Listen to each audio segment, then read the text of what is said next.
and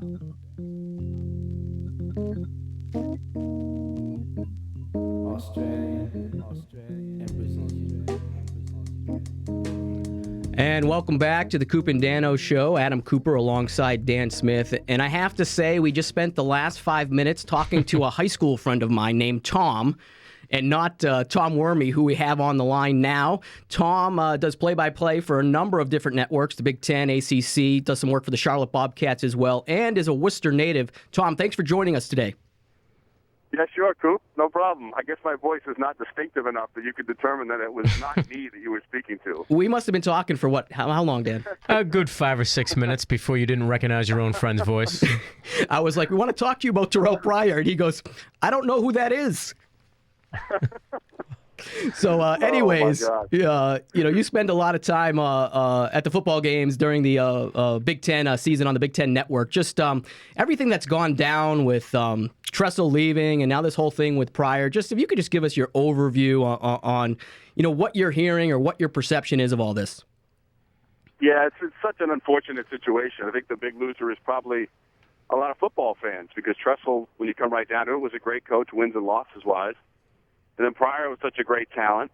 And then with everything that happened in December of last year and several players being suspended for those 5 games, Pryor being one of them, and Tressel, obviously his suspension as well. Once you lie to the NCAA, that's pretty much it. The cover-up is always worse, as we all know. So it's just an unfortunate situation. And it's not violations against other coaches have been direct, be it some sort of recruiting violation or that kind of thing. What's come to light here is something that he didn't necessarily do directly, but tried to sweep under the rug. And once you try to do that, you're in trouble to begin with. And that's what happened. I'm not saying I have any insight on this, and this could not have gone down any way that I imagined it, but it just seems to me this eerie, Blue Chips vibe that, Tressel finally just said, do what you got to do, and then just kind of looked the other way, and all this was going on under his nose. Yeah, and it's amazing to me that people who are at that level think that they're not going to get caught. He didn't think anything would happen, and I almost, equate it to entitlement of athletes or people who are in such a situation where they think they're going to get caught, when in fact they're in a situation where they're under such scrutiny that there's no way they can't get caught. So when he decides to say I didn't know anything about it and sign something, then that's pretty much it right there. But it's so unfortunate that it had to happen at this point. It's such a great time for the conference and the network, absolutely, with Nebraska coming in and its great athletic traditions and the conference growing, and the way that they had such a great season last year, and then riding that into this year, and it just has all come down to the situation where you're without one of the best coaches in the conference and one of the best players in the conference, so you have to turn around and try to gather yourself from that. So it's really a difficult spot. Hey, Tom, this is Dan Smith. My possessive co-host, Adam, wasn't nice enough to introduce us, so I just wanted to jump in and ask you a question. For the 3 years that Terrell Pryor was on Ohio State, there was a lot of talk throughout the entire college career of his that his style of play would not transfer well into the NFL. And with him coming out recently and saying that he did not want to play in the CFL, Canada wasn't part of his plans, do you think that works for or against his cause moving forward in his career? I think what will help is if someone like Cam Newton succeeds right in front of him. Similar type of guy, certainly not the bulk and physical specimen of Newton, but the same type of abilities that Newton's going to try to take into the NFL right here in Charlotte, where I currently live, and everybody's very interested to see how he might succeed here with the Panthers if, in fact, we play football this coming season. But I think if you have the athletic talent, Vince Young comes to mind, guys like that. If you've got the athletic talent, you can start there, and then you make of it what you can once you get to the NFL, which, as we know, is a much more complex situation from a quarterback's mental perspective as well. So what can he handle at that level also? That's another thing that a lot of people here want to see, if Cam Newton can do that. If Newton succeeds, I think that'll help. That'll certainly help Pryor, but he's got the abilities, no question about it. And as we saw, the Panthers couldn't pass on Newton. As much as I wanted them to, and take a defensive guy. They just couldn't pass on somebody like that. And Pryor, you can put him in that same circle, I think. Oh, really? So you are putting Terrell Pryor in the same kind of tier as Cam Newton? Potentially, yes. Who knows? Pryor could have led his team to a national championship this coming season. And you saw what Newton did in basically 1 year in Division I college football. And then the Panthers, with that number 1 pick, they just couldn't pass him up. So, we'll see. We'll see. All right. Now, you mentioned Cam Newton. Let me throw out a couple more fairly recent running quarterbacks. Jamarcus Russell, Tim Tebow, both quarterbacks took very opposite ends of the spectrum, right. Tours through the NFL. Obviously, you already told us what direction you think Terrell might take, hopefully for the better.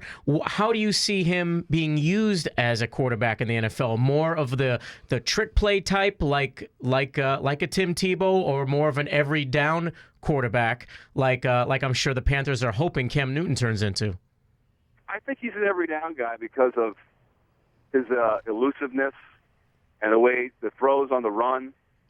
That's the thing that I saw about Newton that I questioned was, in the bowl game, in the championship game, he missed some pretty easy on-the-run throws, if you recall.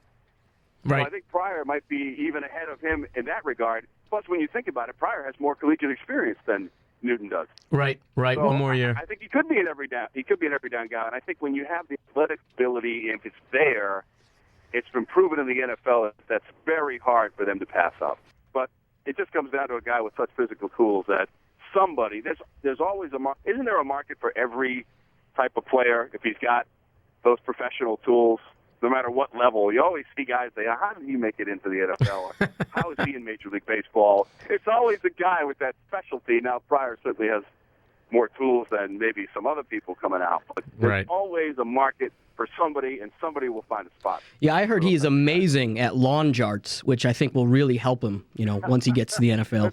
To be successful. The factor. He never misses the circle. It's amazing. That's right. Yeah. It's amazing. You're right. Hey, Tom, we wanted to get into the Big Ten Network.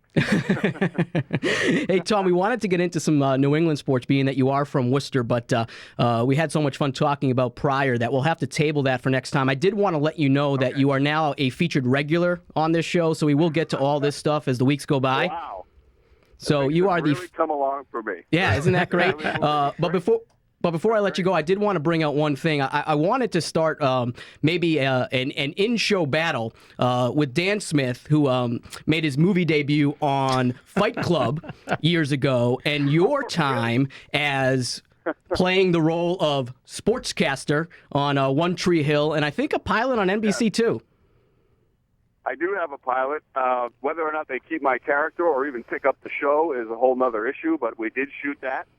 And I did a Lifetime movie recently, so I've got 3 credits so far. Well, okay, you know what? I'm just going to go ahead and recuse myself from this competition right now because if you have allergies and you sneeze more than once, you do miss my portion of Fight Club. But you were in it, and if you were in it, you got paid, and that was good. Yeah, absolutely. And I did have a line, an official line, which ended up getting cut by the end of the movie, so... It's all about being in the credits. That's right. Hey, Tom, thanks so much. We'll be talking to you as the weeks go by. Thanks so much, guys. Thanks very much, Tom. Okay. So, yeah, One Tree Hill. That's some credits right there. Lifetime, though. That's that's a mom's channel. Yeah, he must be one of only 7 guys ever to be on that channel. in one of the movies. But think about this for a second, though. A sportscaster on a Lifetime movie. Now, where in any script of any Lifetime movie is there a role that requires a sportscaster? Like, what is he covering? A mom who is watching her children by herself is watching TV, and she flips in the movie to a sports channel, and that's where Tom Wormy comes in and has about a couple words, and she goes, screw this, I'm going to take my kids to ice cream, and that's it. Official.